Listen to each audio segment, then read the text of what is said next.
magandang hapon. Ako nga pala ay isang domestic helper na nagtatrabaho ngayon dito sa Hong Kong. After ko nga matapos lahat ng mga gawain ko dito sa bahay at yung lulutuin ko sa magiging hapunan ng mga amo ko, nag-decide ako ngayong araw na to na western food yung iluluto ko sa kanila. Ay nag-prepare na ako para sunduin yung alaga ko at pumunta naman sa kanyang activity pagkatapos ko siyang i-pick up. So dahil nga merong nangyaring trahedya dito sa Hong Kong, yung 8 building na nasunog kung hindi ako nagkakamali, malapit sa Taipo, ay nagiging alerto na rin ako sa mga bagay-bagay dito sa loob ng bahay ng mga amo ko. Bago din ako umalis ay i-check ko lahat kung nabunot ko ba o na turn off ko lahat ng mga kailangan kong isara bago ako umalis ng bahay. Dahil nga nasa opisina ang mga amo ko at ako lang yung pinagkakatiwalaan nila dito sa loob ng bahay. So pagkatapos ko ma-check lahat-lahat ay lumabas na ako ng bahay para naman i-pick up na yung alaga ko. Pagkatapos ko siyang i-pick up, dediretso na kami papunta doon sa kanyang magiging activity. Yung activity niya nga ngayon ay math class at saka meron siyang swing na practice para sa kanyang golf. Nakapaglaba din ako today ng mga kobre kama at saka mga damit ng mga amo ko kasi dito sa mga amo ko hindi ako pwede maglaba araw-araw. So dinidiskartehan ko yung schedule kung kailan ko gagawin yung mga nararapat kong gawin sa araw-araw.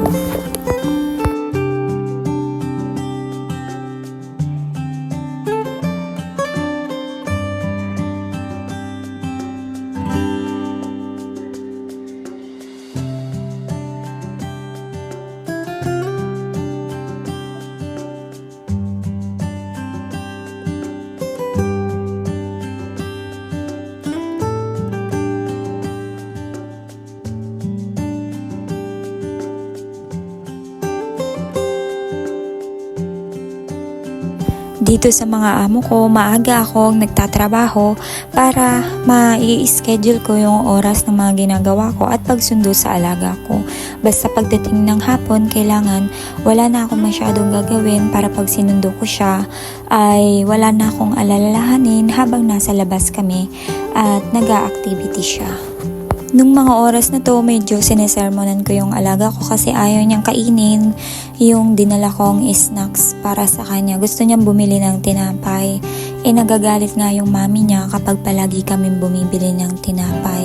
Hindi ko rin maintindihan sa amo ko bakit nila pinapagalitan yung bata kapag bumibili ng tinapay araw-araw. Samantalang wala namang snacks sa bahay na pwedeng baunin. Yung alaga ko kasi hindi yan makapag-complain sa mami niya tsaka sa daddy niya. Sa akin siya nagsasabi kung ano yung nafe-feel niya. Ako naman sinasabi ko sa mga amo ko na ganito, ayaw niya nung snack na ganito. Tapos pag sinabi ko sa amo ko, hindi rin naman sila masyadong bumibili. So yung alaga ko, kapag binigyan ko siya ng snacks, pagpasok sa school, tapos iyon din yung ibibigay ko sa kanyang snacks sa afternoon, nagagalit siya, nagtatampo siya kasi nga sabi niya, kinain ko na nung umaga tapos kakainin ko na naman sa afternoon. Kaya hinahayaan ko siyang bumili ng tinapay. Pagdating nga namin dito sa Olympic, isang estasyon lang naman ang pagitan niya mula dun sa tinitirhan namin ay pinakain ko na siya. Sinabi ko sa kanya, nakainin mo na muna yung tinapay na binili mo at mauna ka doon sa math class mo dahil dadaan ako doon sa golf swing mo, magbabayad ako para maiwanan ko rin yung golf bag mo doon.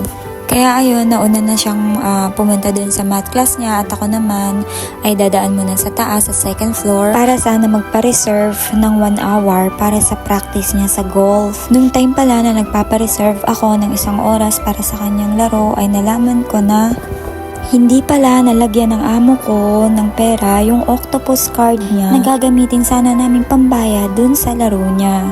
Dahil nga wala naman kaming pera pambayad dun sa activity niya, ay nag-decide na lang ako na iuwi yung alaga ko sa bahay.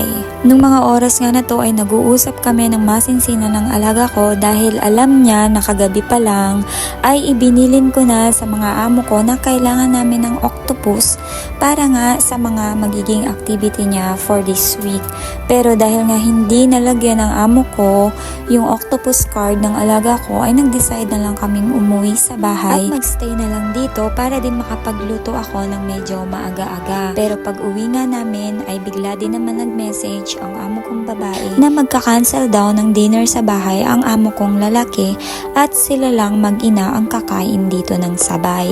So yung mga nakaplano ko kaninang umaga na lulutuin na western food ay kinancel ko din at nag-prepare ako ng ibang pagkain para lang sa kanilang mag-ina para hindi nga siya masayang. Nagprito lang ako ng shrimp at saka gumawa ako ng gulay na may unting karne. Nagboil din ako ng hiwalay na gulay na broccoli at saka nagprito ako ng isang maliit na isda na hinati ko sa kanilang mag-ina. Pagdating nga ng amo kong babae ay sabay na silang kumain at natuwa naman yung amo ko dahil nga sapat lang yung pagkain na inihain ko sa kanila at wala nga namang nasayang. After nga makakain yung mag-ina ay nag-start na din naman ako maglinis para din naman makapagpahinga na ako ng maaga.